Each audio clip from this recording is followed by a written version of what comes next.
జనరల్గా స్టాక్ మార్కెట్లో జర్నీ ఎలా ఉంటుంది అంటే చాలామంది ఏం చేస్తూ ఉంటారంటే స్టాక్ మార్కెట్లోకి క్యాపిటల్తో వస్తారు.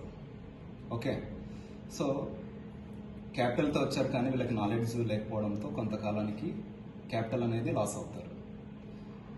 నెక్స్ట్ స్టేజ్ ఎలా ఉంటుంది అంటే నెక్స్ట్ స్టేజ్లో వీళ్ళు నాలెడ్జ్ని అయితే గెయిన్ చేసుకోగలుగుతారు, కానీ వీళ్ళు ఆల్రెడీ క్యాపిటల్ లాస్ అవడంతో చిన్న చిన్న క్వాంటిటీస్తో ట్రేడ్ చేస్తూ ప్రాఫిటబుల్ కాలేకపోతారు.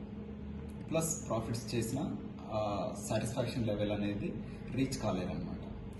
నెక్స్ట్ థర్డ్ స్టేజ్ ఎలా ఉంటుంది అంటే వీళ్ళకి ఇప్పుడు నాలెడ్జ్ ఉంది, ప్లస్ క్యాపిటల్ని ఏదో విధంగా మేనేజ్ చేసుకోగలిగితే మనమైతే స్టాక్ మార్కెట్లో వీళ్ళు వెల్త్ని క్రియేట్ చేయగలుగుతారు. ఓకే, నేనేం చెప్పాలనుకుంటున్నానంటే కొత్తగా స్టాక్ మార్కెట్లోకి వచ్చే వాళ్ళు ఏం చేస్తారంటే ఫస్ట్ నాలెడ్జ్ గెయిన్ చేసుకోవడానికి రండి. ఓకే, మీరు నాలెడ్జ్ గెయిన్ చేసుకోగలిగితే ఆటోమేటిక్గా మీరు వెల్త్ని అయితే క్రియేట్ చేయగలుగుతారు. అదే మీరు క్యాపిటల్తో వచ్చారనుకోండి 100% లాస్ అవుతారు, స్ట్రెస్ ఫీల్ అవుతారు, డిప్రెషన్లోకి వెళ్తారు. స్టాక్ మార్కెట్ అనేది గ్యాంబ్లింగ్ అనుకొని మీరు క్విట్ చేస్తారు. ఓకే, అలా కాకుండా మీరు జస్ట్ నాలెడ్జ్ గెయిన్ చేసుకోవడానికి రండి.